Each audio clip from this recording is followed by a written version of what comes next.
تلعب في مسابقات افريقيه، هل اليوم مازلنا بعاد على المستوى هذا؟ اليوم هذا يحفزنا سي مثلا والا لا؟ هو يحفزنا من حيث يحفزنا خاطر انا كما قلت لك سابقا عندنا الماده الشخمه، عندنا الناس اللي تفكر، هما وظفوا التكنولوجيا في المصلحه العامه، احنا نوظفوا في التكنولوجيا في الحاجات الخايبه.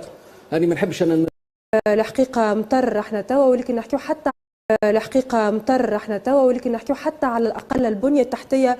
ملعب واحد في تونس ينجم تلعب فيه مسابقات إفريقية، هل اليوم مازلنا بعاد على المستوى هذا؟ اليوم هذا يحفزنا سي مثلا والا لا؟ هو يحفزنا من حيث يحفزنا خاطر انا كما قلت لك سابقا عندنا الماده الشخمه، عندنا الناس اللي تفكر، هما وظفوا التكنولوجيا في المصلحه العامه، احنا نوظفوا في التكنولوجيا في الحاجات الخايبه.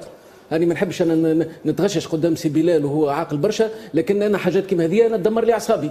علاش احنا ماناش كيفهم؟ احنا كنا سابقين. شنو اللي يمنع؟ قلنا قداش مرة الأمطار نتاعنا نجموا نوظفوها نحافظوا عليها بشوية تكنولوجيا، بإرادة، بمخططات، هذا الكل ما ثمش.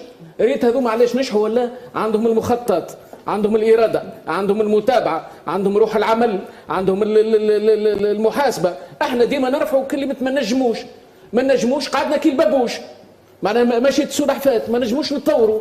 يلزم الإرادة، يلزم مخطط، يلزم الناس، يلزم حب العمل. أنا يوميا نتعدى على طريق 3 مستويات، قناطر ما هيش مطابقة المواصفات، فوقها تتراكم المياه. ايش هي شنو كيفاش تحبنا باش نوصلوا احنا؟